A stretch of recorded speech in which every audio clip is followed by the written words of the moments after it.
Tonight I want to talk about the kindness of strangers who were moved by a tragedy that's pretty much very hard to fathom. I told you this story over the summer. It concerned a little boy. He was only 4 years old. His name was Shimron. I have a photo of Shimron and his brother. His older brother, 20 years old, suffered from schizophrenia, mental illness, and he threw little Shimron off the roof allegedly last September. Just a horrible, horrible tragedy. The mother obviously devastated. She had 6 children she was minding in the house. She ran out to the courtyard in Brooklyn on Nostrand Avenue and just saw the little boy there being taken away.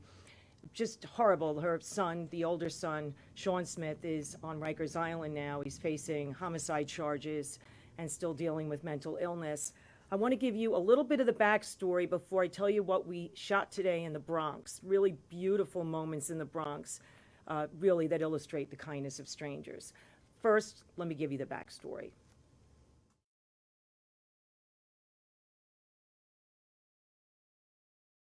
I see the police siren. The officer said, "Mom, where are you going?" I said, "I can't find my baby and my big son." Odessa Frith has never told her story before. My baby fell asleep on my chest. The mother of 6 essentially lost 2 sons on September 29th, 2018. Were you trying to hurt your brother? Her oldest son, Sean Smith, was hearing voices. On his 19th birthday, I saw the changes. Her youngest was 4-year-old Shimron, who was in pre-K. He said he wanted to be a doctor.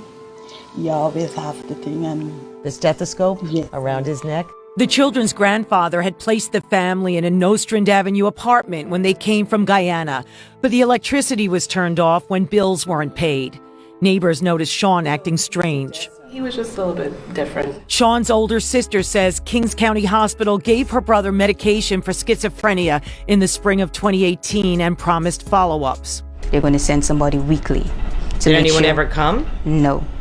He took it for the first week, but then after he didn't want it. Something that's always a concern to psychiatrists who know the side effects of meds used for serious mental illnesses. Once they start missing a few doses, their psychiatric illness starts to recur, and of course it's a spiral downward from there. Odessa has several distinct memories of Friday, September 28th. One involves little Shimron. he was rushing out the door. And just as he go, he turned back and he watched me. He said, "Mommy, I love you." I said, "I love you too, Shimron." And he go. That is the last love I get from him.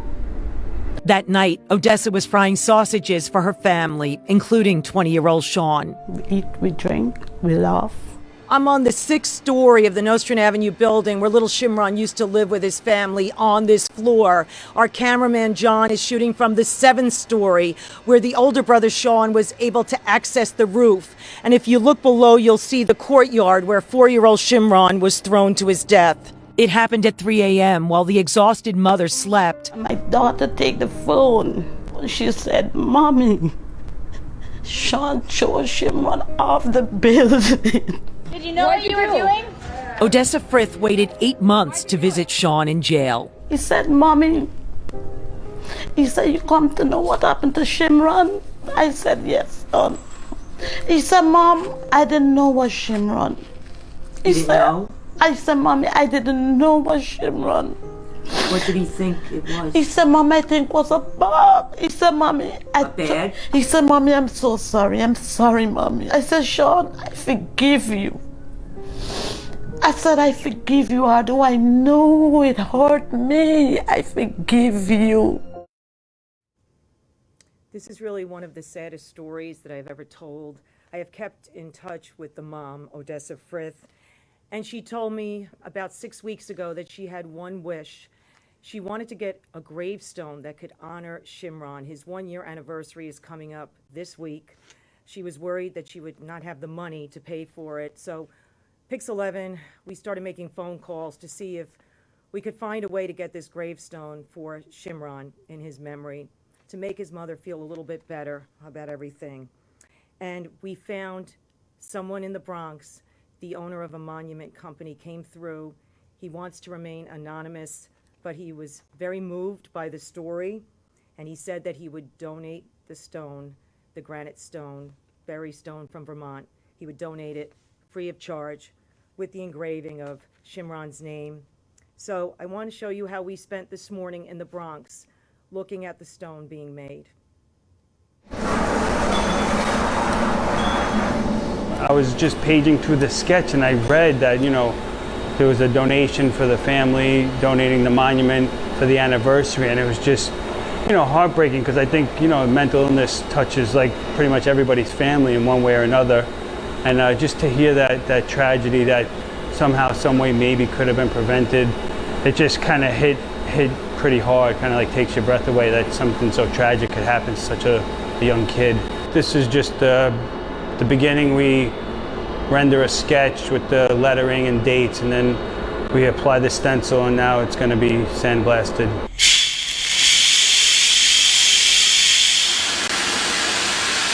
Like, we're donating a piece of granite, that can bring her a little comfort, but what can you really do to help take away somebody's pain that's going through something like that, So like, this is such a minor thing for us to do. If it's going to help in any way, it's really, really grateful to, be of any type of service to somebody grieving like that, When you think, though, of the fact that by doing this, you make her feel a little better because Yes. she has a monument, a tribute to her Yeah. 4-year-old.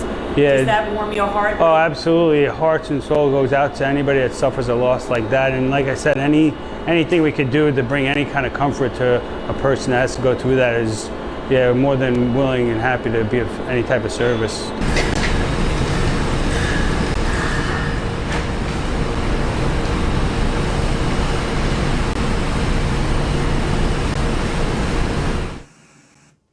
The man that spoke to us, his name is Ray. He is a stone worker with that company in the Bronx. He is not the owner. The owner asked to remain anonymous. But what a beautiful thing that he has done. And after we spent the morning in the Bronx, I wanted to find Odessa Frith just to get a reaction to this beautiful donation. And we spoke on a corner in Brooklyn, and I showed her a picture of the stone. And here's a little bit of our interview. Was it going to be difficult for you on your own to get the stone? Yes, it was going to be difficult. Did you have any idea how much it might cost to get a headstone? Someone tell me it costs around $8,000. That's a lot of money, $8,000. Yes. A monument company in the Bronx said it would donate the headstone, and the stone is just about ready. What are your thoughts on that? I'm happy and I'm thankful for that. I'm going to show you what it looks like. Is that okay? Right. This was just done today. Yes, it's pretty. Thank you. And I want to thank the person that donated. I want to thank them. The man said he wanted to stay anonymous. He didn't want to get any publicity for this. But I just want to say thank you. What does it mean to you? It means a lot to me. This story has moved a lot of people. The first story that I did back in July on Odessa Frith, 3.6 million people around the world watched that story.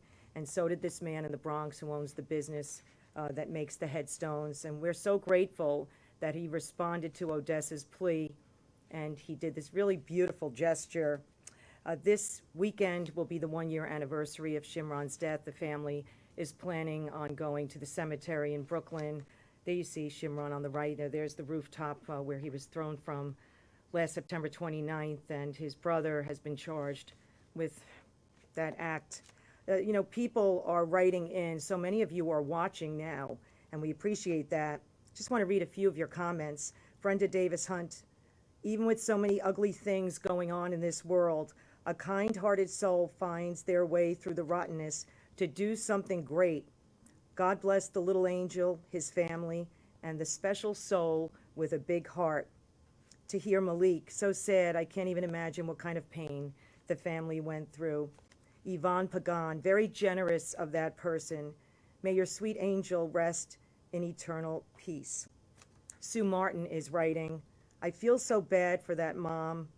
An awesome man for donating the headstone. It really is an awesome gesture, and we will be there later this week when the stone is put into the cemetery, and hope to get there for the little service that's held on the one-year anniversary of Shimron's death. And I want to thank the Monument Company in the Bronx for letting us be there this morning as this beautiful stone was made for Shimron Smith, who was only 4 years old when he was killed last September 29th on Nostrand Avenue in Brooklyn. And it was really a lovely process to see, really a thing of beauty that came out of a very terrible act. And that's an inside look as they sprayed the stone with this. It was a sandblasting process, and then brought the completed process out to be polished. And finally, Shimron's name was revealed on the stone, and sort of they did the last minute touches. There you go, Shimron Smith, 4 years old. And that's sort of an everlasting memory for Shimron, which will be on his gravesite by the end of this week. So I thank you for joining us tonight. I thank Shimron's mother for sharing her story, so as painful as it was. And I thank that business owner in the Bronx for doing something really wonderful. I hope you'll watch us as we